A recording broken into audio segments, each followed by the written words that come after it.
Hello and welcome to Things Musicians Don't Talk About with your hosts Hattie Butterworth and me, Rebecca Toll. Within our vibrant musical world, it can often feel that the struggles and humanity of musicians is lost and restricted. Having both suffered in silence with mental, physical and emotional issues, we are now looking for a way to voice musicians' stories, discuss them further and to connect with the many others who suffer like we have. No topic will be out of bounds as we're committed to raising awareness for all varieties of struggle. So join me, Hattie and guests as we attempt to bring an end to stigma by uncovering the things musicians don't talk about.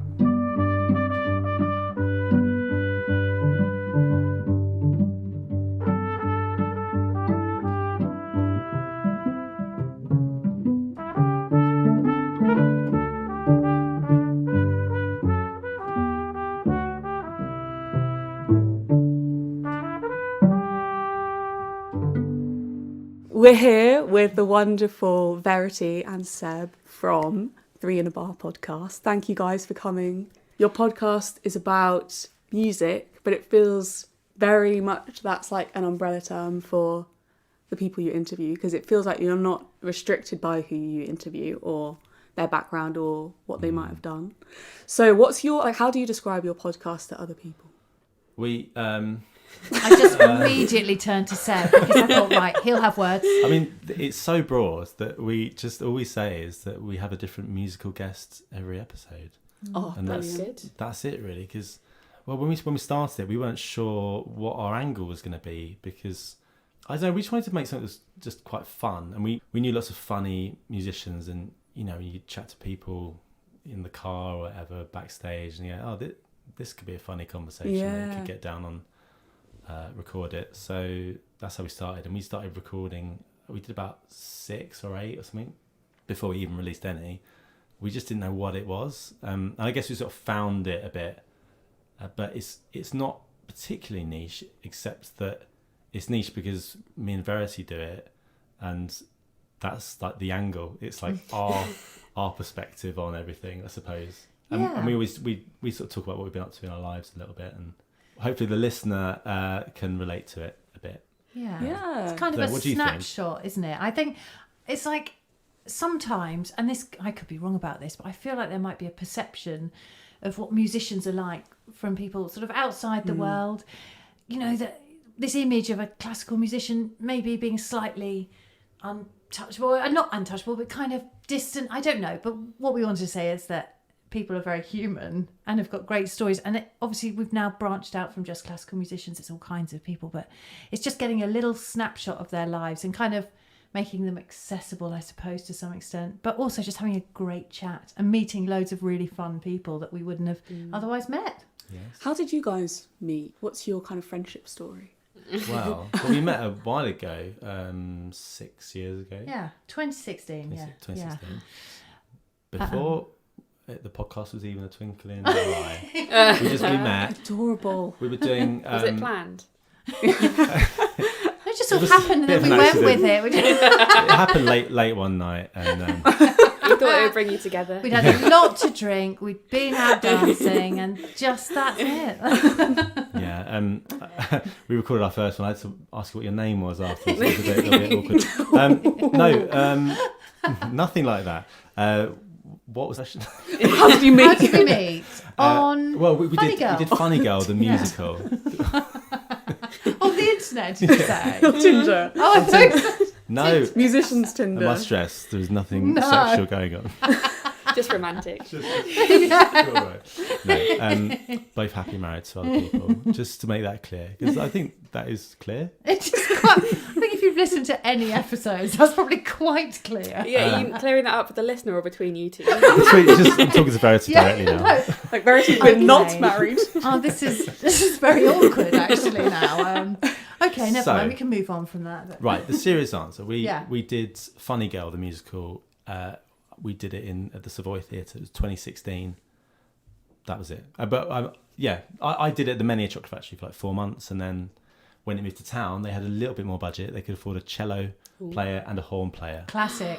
The Great expensive choices. Which is nice, isn't it? That's like the nice instruments that come in and fill everything out and make it sound classy. The unnecessary ones. Unnecessary. Yeah, they're not necessary, but they're just nice. But expensive all the same. Yeah. So that's how we met then. Yeah. But I don't think we really talked about podcasts No. much. And then, because then after that finished, I didn't see you for a couple of years. And then we did Evita. Yeah. And that was when we started, I was talking about doing a wine podcast. Because I've been studying wine at the time. This is brilliant. So I think I'd been gobbing off about that probably at every given opportunity. And you were thinking about doing one as well, weren't you? But not quite sure what. No, I've always kind of wanted to do one. I've always loved podcasts. I've listened since the very early days. About 2005. I remember Ricky Gervais's one. That was one of the first ones. That is really you're an OG. It was iPods, just listening on my laptop before iPhones and that. So were you taping them on a tape player off the radio? I used to play them on the World Service once a week. Play and record at the same time. You send off for them. I love that. Just for the adverts. But yeah, I don't know. It's evolved so much, the medium, isn't it? And I never thought I could do one myself. I always thought, I guess I never thought I was maybe, I don't know, established enough in the profession to sort of be like, why would anyone care what I've got to say? And it was only when I got to about the age of 32, 3 or whatever I was like, oh, maybe I could. I know a few people now, but couldn't really get my sort of format together, what I wanted to do. And then you had your format of your wine ladies, which for some reason 3 drunk women couldn't work it out and get it together. No. I know, who knew? Not the most efficient lineup, no. And then we were it was the final after show party of Evita after it had finished, the run had finished. We'd had a few drinks. This bit is true, One thing led to another. Like we said, you can understand why I'm confused. And what was it? What were we saying? I think we were just saying bye to each other. It was like, see ya. And then maybe you were like, what were you saying? What are you going to do about your podcast then? And I was like, oh wait, what should we just do one together? And then you were like, yes, I've been thinking this whole time. Yeah. This is so sweet. Yeah. And then what was really good was that we went out for a planning meeting, which ended up involving beer, family planning, obs. Yeah, exactly. Let's talk through what we were going to do. Finances. Yeah, how it's going to work. And I remember waking up the next day and thinking, oh God, with a headache, feel a bit rough. And I saw on my phone that I already had messages saying, right, we need to get this, and I was like, this is exactly what I need. Somebody who can be efficient and actually efficient. Oh my God. Well, back then, that's what I thought. You know, how wrong. I think we've got not similar skills, different skills, like yin and yang. Yes. Which is good complementary skills, shall we say? Yeah, because I mean, it's fair to say you didn't have much technical prowess. No, at the beginning, fair. But you've learnt a lot. I wouldn't say I've got prowess, though. Would you? No. I don't know. No. You've got a microphone. I've got a microphone. Yeah. So you handled certain sides of things, and I did other things, and it all kind of worked out. Yeah. Are you more the admin person, or is Seb? Some and some. It's sort of funny. I think I'd probably say I think I could do more, but you end up. I feel like I'm good. I contact people. I'm quite happy to contact people. Yeah. I'd say I'm probably more comfortable about doing that than you are. Yeah. Would you say? I should just get things done. It's all right. But it's fine. You don't tell me off. So. Do you like an email, Verity? Do you like? I do like an email. Yeah, I like an email. Yeah, I do. Oh, really? Is that? Oh no. Yeah. I replied to one today. She did, and I felt on top of the world. But that's great. You know, first of all, what do you do now? We might go back to where you come from. And wow, story time. Inland Cornwall. Yeah, inland Cornwall. There we are. Go on, you go first. Well, we're kind of the mirror of you guys, actually. It's weird, isn't it? Yes. Yeah. I'm a freelance cellist. You know, have cello, will travel. I've been doing a fair bit of show work. I've just spent a summer in Chichester, which was lovely. Doing Crazy for You at the festival there. Yeah, I play in a quartet with my husband, actually. And amazingly, we're still together. And so is the quartet. Who'd have thought it? And then I've got 2 boys who are 12 and nearly 10. So that's time consuming as well. So have you been a freelance cellist kind of all the way? All the way through, but to varying levels. And, you know, just how things go. And I left college. I did South Bank Symphonia. And then I finished that and sort of had quite a quiet couple of years, really. But you know how it goes. Like sometimes you go through really rich periods of loving what you're doing and then not so much. So it's definitely been up and down. At the moment I feel quite lucky that things seem nice and I'm enjoying it, and maybe my attitude's changed as well. So I'm just trying to really enjoy it, to be honest, at the moment. It's all fine. I do a bit of teaching as well, and I have a great lunch down there. I know it's not just about that, but it sort of is. Oh yeah. It's all about the extra bits, because teaching can just be teaching. Oh, it can. But if there's good lunch as well, you're staying. So go on, Seb, what about you? My podcast twin. Yeah. Well, I play the trumpet, like Becca. Yeah. I play with a few orchestras and West End shows and pop bands, and I've got a group called the Old Dirty Brastards, which is we've been going 10 years now. It's a brass group, brass and drums, playing pop songs, and that's sort of what I do in a nutshell. And then looking back, Tell us everything. Everything. Okay. the question's like, what is your most traumatic music college memory? Oh my god. No, I can tell you that in a second. I've got one of them. No, but what? Yeah, like, what's your? Where did you? Background. My background, I'm from Southend in Essex. So I've got a brother, Barney Philpott, who plays trombone. We've done so much stuff together just growing up. Since I guess I started when I was like 8, and he's 2 years below me. He started when he was 7. So we've just been playing together really since then, and obviously doing like school wind bands and orchestra stuff. But then we did a ska band together when he was only in like, I think he was 12 or something when he started. I was 14, and we used to play in like battle of the bands all around the town. And my mum used to paint a fake stubble on my face, and we'd hide Barney inside a bass drum case to get into pubs, and we suddenly went from playing like in school orchestras and stuff, which is fine, but then playing at the front of a band like a ska punk band, it's just so much fun. So that was like the kind of earliest time where I sort of was like, oh right, this is really cool, and like not just doing orchestral classical playing, but doing something else. And then really like it's really not changed. Like me and Barney, we play in bands like Bastille, Public Service Broadcasting, and we did Essex Youth Jazz Orchestra as well when we were little, learning a different style of playing. So I don't, when I play now, I don't, if I'm doing classical or jazz or pop, or I don't think of them as separate things. It's just all like, it's all different. You just slightly just change your mindset. Same technique really. I try not to get nervous in situations. I just think, well, what would it be like if I was playing the Brastards amongst my mates, and just try and that's nice to have that like point of reference. Like, yeah, because it's just the same. It's like just, I don't know, just try and move a bit when I'm playing. Yeah. Not too much, because people are like, what's he doing? But just trying to Covent Garden. Exactly, yeah. But yeah, I mean, I love play at Covent Garden as well, and BBC Concert Orchestra and all kinds of stuff. So what do you do? Because there's obviously the string quartet. Yeah. What's the brass version of Covent Garden? Not the busking. Oh, not the busking. Sorry. So the Royal Opera House. The Royal Opera House. You're fucking kidding. Yeah, you know that busking malarkey. Yeah, so I genuinely thought you were talking about. No, but busking. they did so well that they built a building next to it. So we're going to put on operas and ballets and stuff. I'm just sitting here embarrassing myself. I love it. Not at all. I used to think exactly the amazing. same thing though when I was younger. So you're in the opera orchestra, I mean I'm not a member of the orchestra, but but you play for them. yeah. That's so cool. He's so legit. What's he? Stop. I'm very impressed.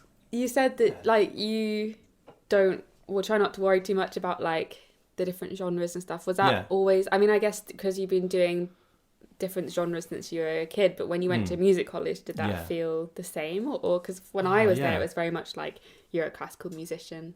Yeah, that's true. Interesting actually, because I hadn't thought about what my mindset was, because I used to play saxophone as well till I was 18. The jazz one. Yeah. Wow. I did jazz saxophone, and then I was like, I'm just going to do trumpet, focus on trumpet. Went to Royal College of Music. Yeah, I guess you've got to sort of be a bit, not submissive, is that the word? But sort of allow yourself to just be receptive. Receptive, that's a better word. I guess I went through a lot of confusion in my time at Royal College, and then I went to Royal Academy for postgrad, and I just remember being completely confused by conflicting advice between, basically all classical training really. And I did the big band at Royal College of Music. I loved doing that, but the tuition was all classical really. I remember going to academy and having, it was like different principal trumpets telling me exactly opposite ways to play. Mm-hmm. I just didn't know what to do. I was like, you doubt everything. I'm sure you've been through similar things. That's exactly what you said, and I think. Yeah. It wasn't really till just a few years later, I guess, getting that out of my mind. Because at the time I was also going through Royal Opera House and playing like third trumpet on busking. Yeah, that's right. I made loads of money, sold some CDs. But doing things like it's fine. Just making sure that it can't be cut out by keeping bringing it up. But just doubting everything you play and never really thinking about the music. It's always about the technical way of how do I play at bottom B. You're still thinking about the busking thing, aren't you? Yeah.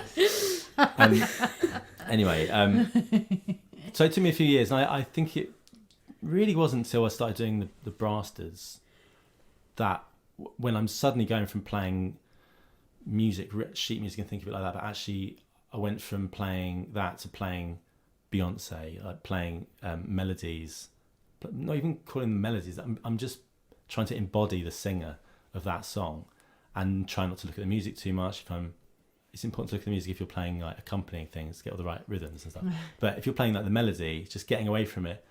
And I feel like I unleashed a side of my playing that sort of like I am Sasha Fierce. Exactly, right? Yeah. I am Sasha Fierce, basically. You can't look at the music during that. And anyway, so then I've taken that into other things. But it took me to find my own like group and really understand my own playing, my limitations and like the things I'm good at.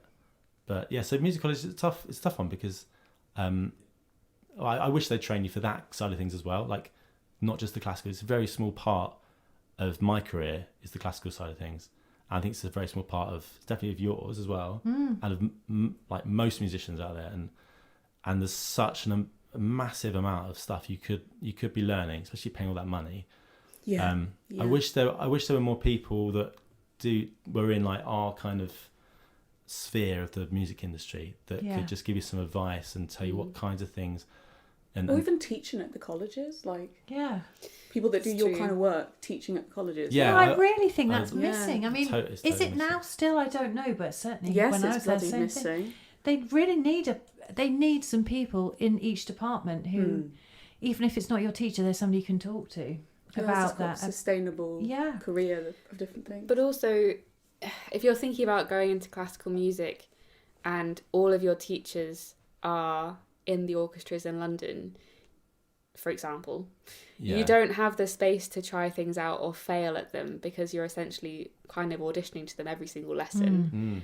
Whereas if you have people from a spread of things, not only do you learn more, but you have the opportunity to like have a go at things and fail and try again.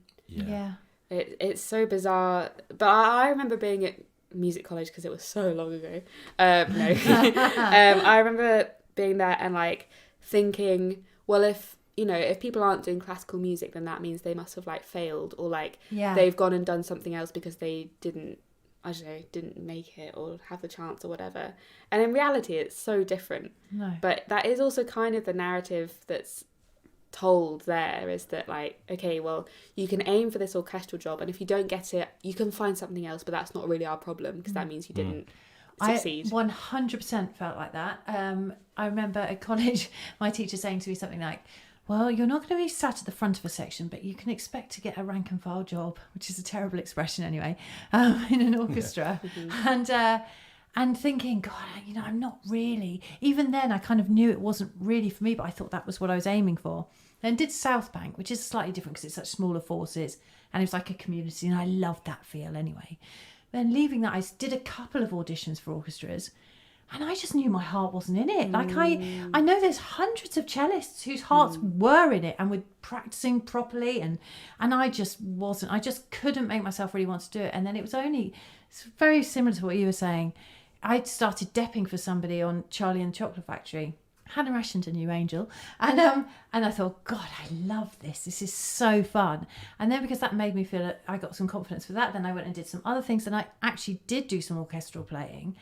And felt completely different about it. I remember going in, and my husband's in Royal Ballet Symphonia, and I went in, did some with them, and I never thought I'd have the confidence to kind of do that or do opera or do anything. And it was amazing, the difference, just changing that mindset and not feeling like a failure, feeling like, oh, okay, I can do a bit of everything. And now I can go back to those things that I put so much pressure on when I was at college and felt so terrible about myself because I didn't think I was good enough. And now I can go and do it. Of course I can do it. It's fine. But yeah, it's a shame that maybe you're just too young going into college at 18, you know. I was so immature and so full of self-doubt, and I used to shake in performance class, and I just felt sick. I hated it. And it's such a shame, because if I'd been 10 years older when I went in, I would have taken so much more from it. Me too. Yeah. It felt like such a waste of time for me. Yeah. Just me at 18. Like, it couldn't have been a worse place for me to be, really. Yeah. Me too.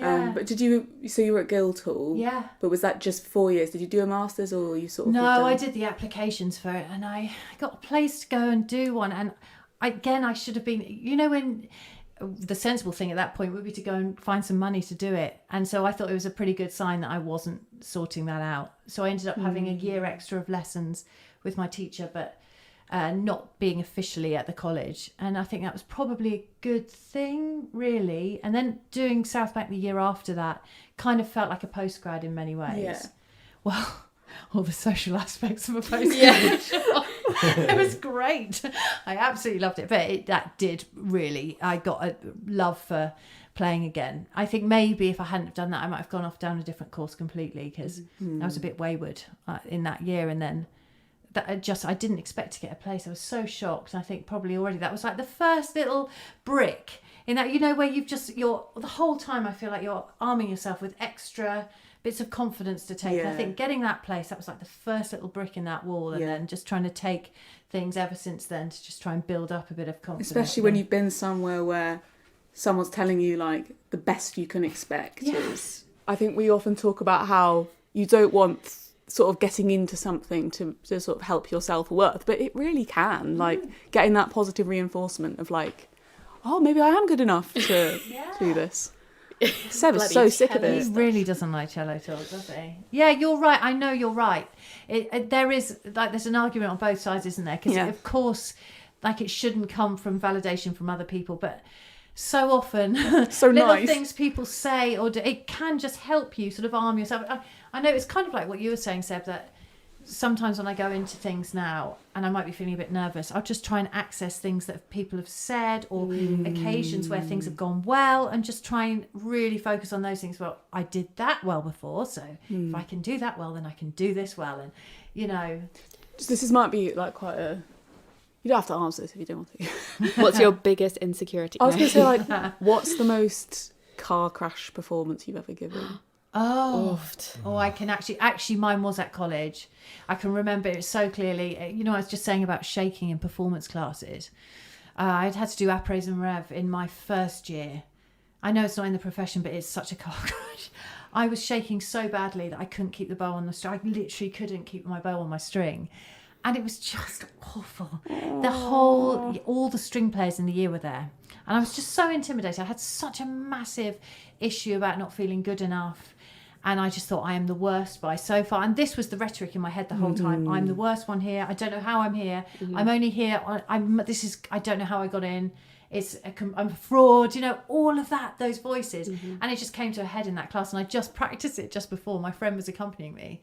And it got fine. Like, I could play that ruddy piece in my sleep. I just got out there and I was like, they're all watching me and they think I'm hopeless. And I literally couldn't get to the end of it. I got about halfway through and they had to stop it because it was so bad. And I just think, it just set me up so badly. That's in your first of 4 years. It doesn't set you up well, does it? Was that in the LRR in Guildhall? It was in one of those little rooms upstairs. I was going to say, like, all of the rooms in Guildhall are awful for, like, claustrophobia. And, like, we used to have a performance class in this room that's, like, essentially underground, but, like, it's got stacked seating, but so steep. So you feel like you're at the bottom of a well. And everyone's like... Yes, I remember. Yeah. Oh, it's awful. Or really bad. Yeah. Seb, do you care to share I was just thinking there's a couple. There's one... I've had loads. I mean, loads. Yeah, no, me too. I'm like, how can I possibly pick one? I just think all the auditions... I used to go up and do auditions up in Salford. I never played well in Salford. Oh, no. For auditions. I've had some bad ones. But I was just thinking of one which I didn't find that traumatic at the time, but I don't know. I did it in my second year, 2006. I went to do the Maurice Andre trumpet competition. Yeah. I know, obviously, they don't do that anymore. I think it was the last one. No, they're reviving it this year. Are they really? Yeah, it's back. Wow. Classical music news on my left. Wow, that's cool. Somebody's just walked away from the jury, apparently, for moral reasons. Moral reasons? Yeah, it was on Slip Disc earlier and I was looking for beef. Oh, you can't help yourself. Look it up on the slip disc. It's where we go for all of our emotion. So I went and, I had to play. You played the Tomasi? Yeah, which is really hard. Really hard. And then you come back half an hour later and you play the first movement of the Telemann concerto. On the piccolo? On the piccolo, yeah. It's really slow enough. That is I think that's the hardest. Oh, that and Brandenburg too. Oh my God, I just thought of another one. It's fine, we have all Brandenburg night. too? Yeah, but really badly. So this was a similar time in my life, I think. I did Brandenburg 2 when I was 18. 18? Yeah, but I couldn't play it. I just thought I'll just play it. Have a go. It was my school orchestra. So they were like, oh, you play trumpet. Do you want to do this? I was like, yeah, I've never heard of it before. Turn up first rehearsal. It's like I wouldn't be able to play that in my wildest dreams. It's so hard. It's so relentlessly high and hard. Oh, this is fascinating. It's the hardest thing ever. Yeah. But also, the Telemann's really hard too. It's one of the most beautiful pieces of music. It's only about 16 bars long, first movement.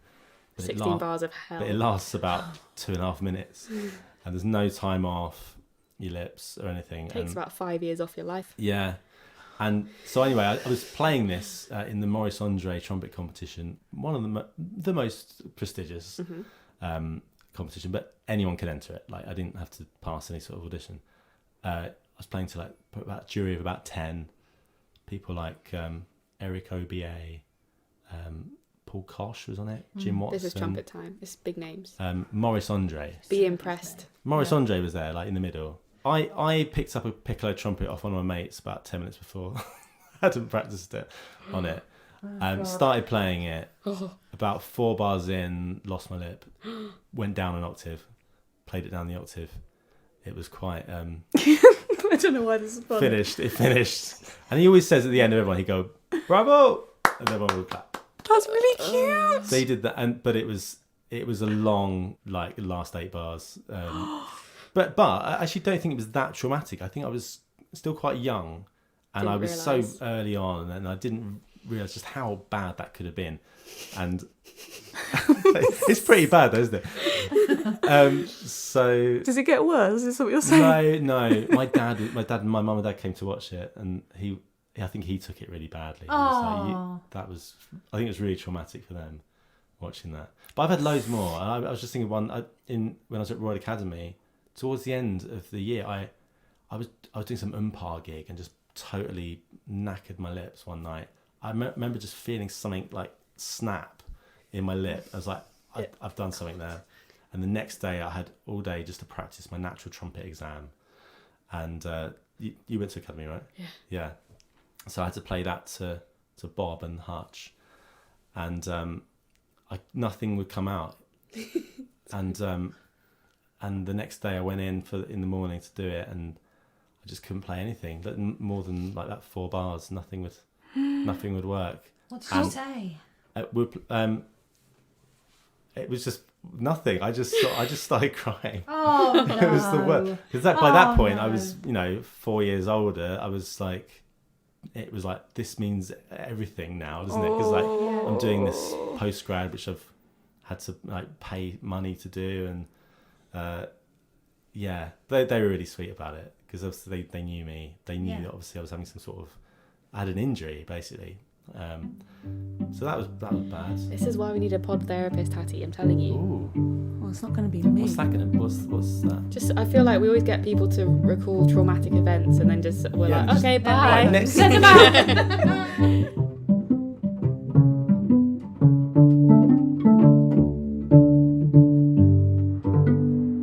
You have a choice of 4 quizzes that I found on Classic FM. Can we guess your age from your practice habits? Oh God.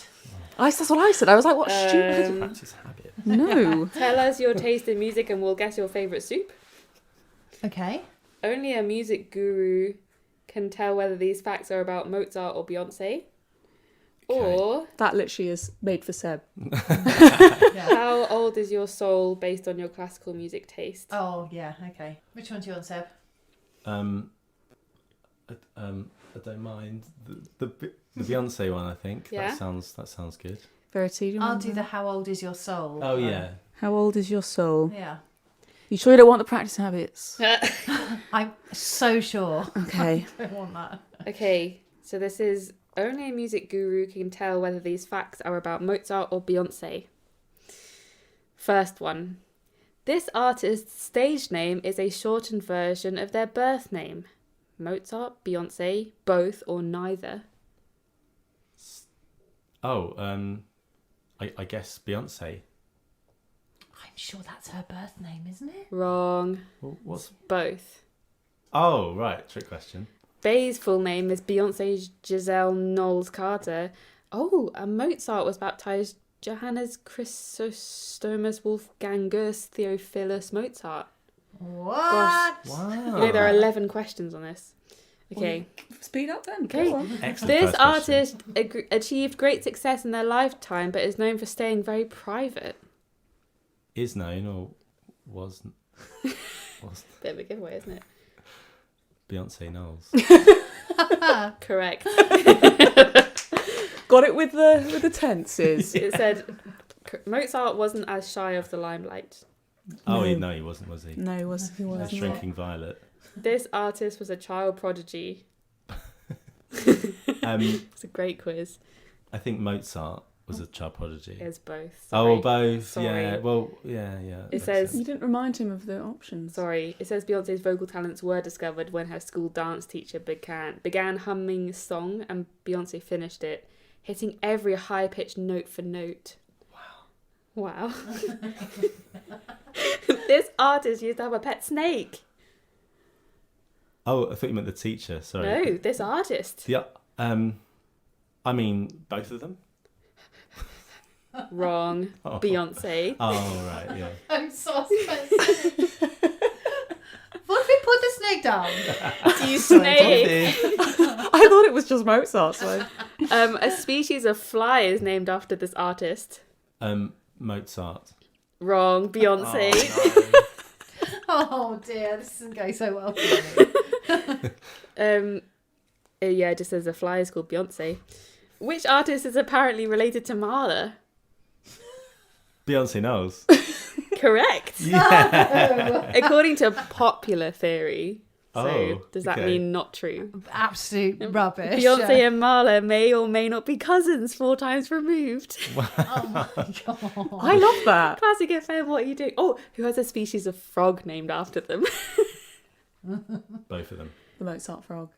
Correct. Oh, no, wrong. Mozart frog. Yeah. Mozart frog. I've heard of it. Yeah, yeah. I've Have got one you? in my garden. No. Okay, we're on question number 8 out of 11. This artist's father managed their career from a young age. Both of them. Correct. Yeah. Well done. Leopold genius. Mozart and Matthew Knowles both played a big part in their children's Beyonce's Yeah. careers. He wrote a hard trumpet concerto as well. Didn't he? Yeah. Matthew Knowles. Yeah. I thought that. That was Halo. Oh, it was Halo, was it? Very hard. You have to pretend to be 3. Okay, this is a good question. Is that the concerto? Yeah.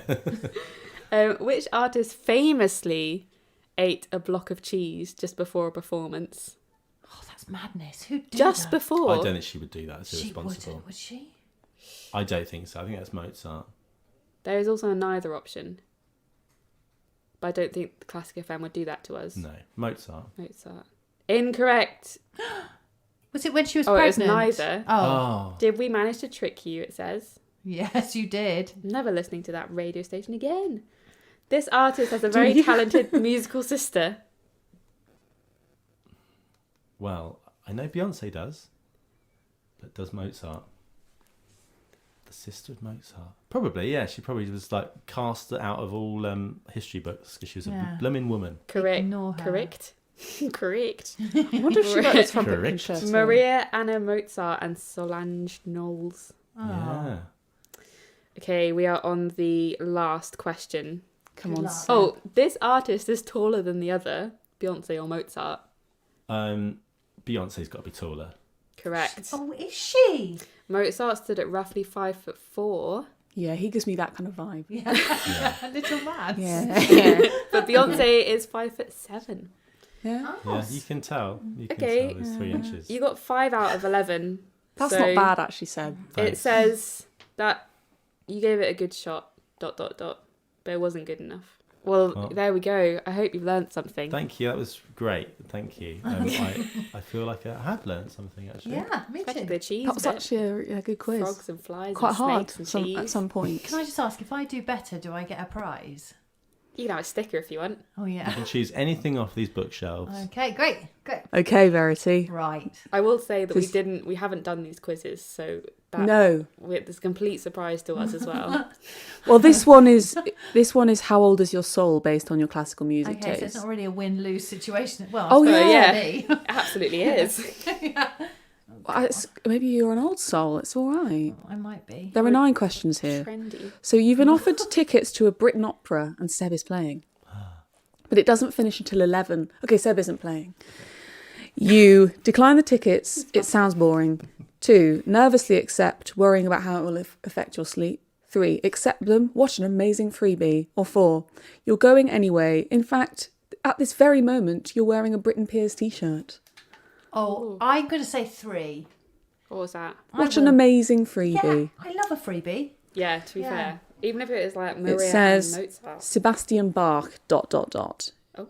is the final 2 names of your favourite Baroque composer, is your favourite 1980s heavy metal singer-songwriter, or plays Gil, your favourite character on Gilmore Girls. Oh, blimey. Well, I'm going to have to go 1 because, It's The true. rest. no. The last thing you used on your phone was 1. They put tic-toe. I think they mean TikTok. Tic-tac-toe. Tic-toe. Tic-tac-toe. Tic-tac-toe. Yeah, I did. I'm from the 18th century. I've got a very, very old soul. TikTok. Yeah. Something with Gram in the title. The Berlin Phil Digital Concert Hall. On your phone. Or Snake. I'm going to say 2. But can I just say that if I had Snake on my phone still, I'd flipping well play that. It's But good, 2, isn't it? 2. Okay. Also, that's not your music taste. What is this quiz? Is How Old Is Your Soul? Yeah.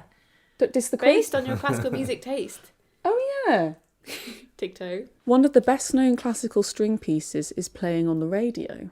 Okay. What is it? It is either Barber's Adagio for Strings, the soundtrack to the 1986 film Platoon, Tiesto's biggest 2005 hit, or What's a Radio?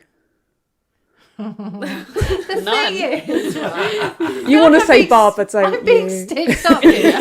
Yeah, you're being I know it's pigeonholed. Barber because I've got flipping training, Yeah. so I can't lie. Well, I've already clicked Barber for you, Thank so... you. Okay. It's the interval in your school's Christmas concert. To keep you going through the second half, you pick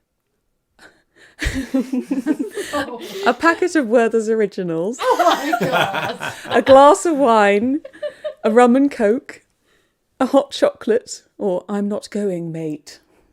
It's the second half of a school's concert. So what are you having in the Rum and interval? Phil Donnelly. That's what he'd have. Is that isn't what it? he'd have, Yeah. No, I'm going to have a glass of wine. Lovely. No. Not the Without Werther's that. Originals tonight. I'll probably have some of them shoved in my back pocket. You want to pick up a new instrument. You pick the organ, so I can finally play at church. Ukulele.